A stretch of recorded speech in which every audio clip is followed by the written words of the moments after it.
In the vibrant village of Ogidi, excitement filled the air as the much-anticipated dance competition approached.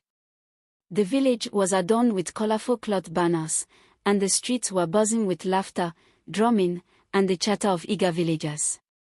Everyone knew that the winner of this grand competition would become the bride of Prince Obinna, the most eligible bachelor in all of Ogidi. Oma, the village's most celebrated dancer, was the center of attention. She had captured the hearts of the villagers for years with her elegance and grace.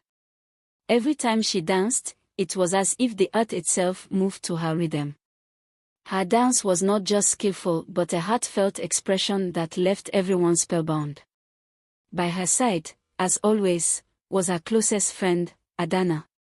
Adana came from a wealthy family, and she had everything she could ever want, except for one thing, the ability to dance.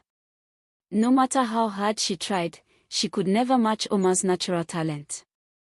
Secretly, Adana was consumed by envy, for she had always dreamed of marrying Prince Obinna herself. She knew that as long as Oma stood in her way, her chances were slim. Just days before the competition, a mysterious young girl arrived in the village. Her name was Amoka, and she came from a humble background, her family struggling to make ends meet.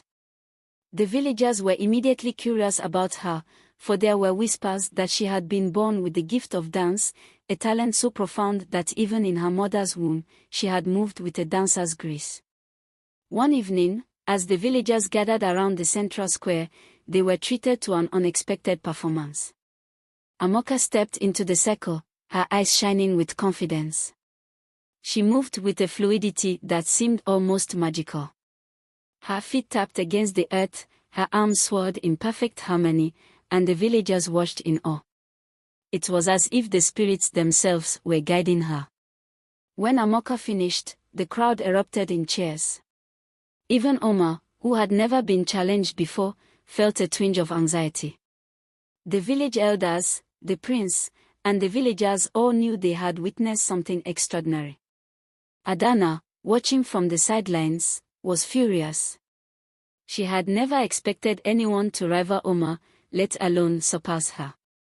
But there was no denying it, Amoka's dance had stolen the hearts of the people, and now, she was the one everyone was talking about. As the competition drew closer, Oma felt the pressure mounting. One evening, she snuck out to the village square, determined to practice her dance in secret. The moonlight illuminated the ground as she moved gracefully, her feet creating soft rhythms against the earth. Unbeknownst to her, Adana watched from the shadows. Soon, she will fall, Adana whispered to herself, her eyes gleaming with a wicked plan. The next day, Adana approached Amoka with a warm smile. "You dance beautifully," she praised, her voice sweet as honey. "But I have a suggestion. You see, Oma has been the pride of Ogidi for years. It would be cruel to overshadow her. I believe it would be best if you held back during the competition. There's no need to outshine her, don't you think?" Amoka, who was kind-hearted and humble, listened intently. She had no desire to cause trouble. "I understand," Amoka replied softly. "I don't want to hurt anyone. If it means keeping the peace, I'll hold back."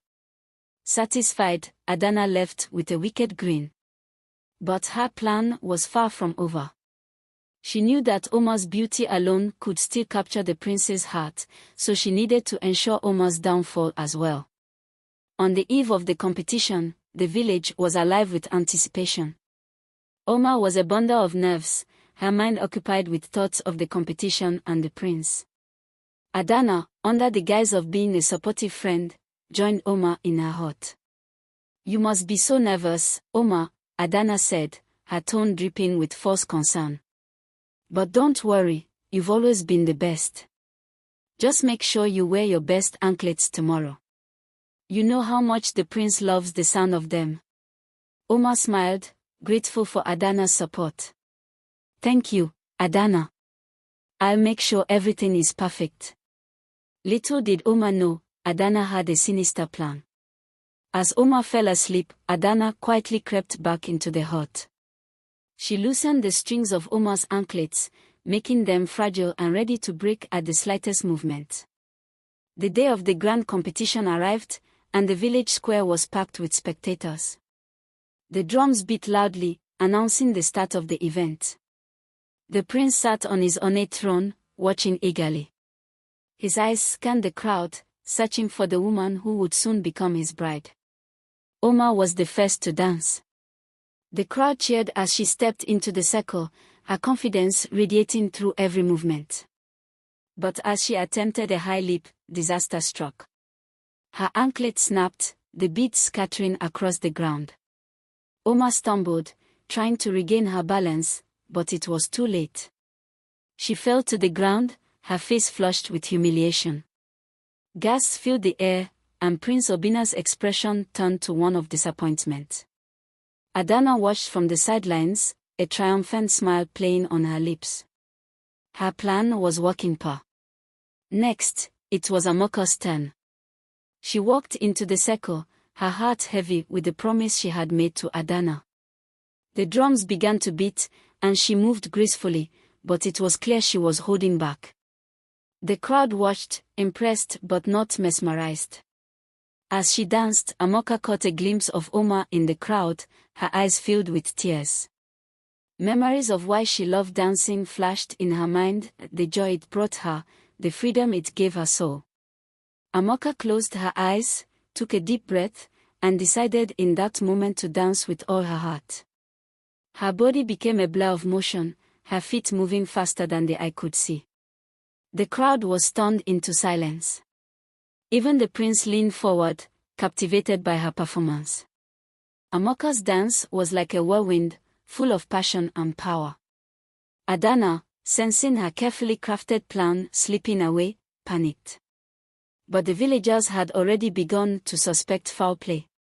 A young boy came forward, revealing that he had seen Adana tampering with Omar's anklets. The village elders were furious. "Adana, you have brought shame upon your family," they declared. "You will be stripped of your family's wealth and sent away from Ogidi." Adana, now disgraced and exiled, pleaded for mercy. But Omar, showing kindness, said, "Let her go in peace. May she learn from her mistakes." With Adana gone, Prince Obina approached Amoka. "You have shown not only great talent but also great courage," he said. "Would you do me the honor of becoming my queen?" But Amoka, ever humble, shook her head. "My prince, I am honored, but I do not seek a crown. I only wish to dance." Impressed, the prince turned to Omar. "You have faced betrayal and still shown kindness. It is you who truly deserves to stand by my side." Omar accepted with grace, and the villagers rejoiced. Amoka traveled far and wide, her name becoming legendary. Omar became a beloved queen, her kindness bringing prosperity to Ogidi. As for Adana, she wandered alone, a lesson in the dangers of jealousy. The story of the dance of betrayal was passed down for generations, a reminder that true beauty and talent come from the heart.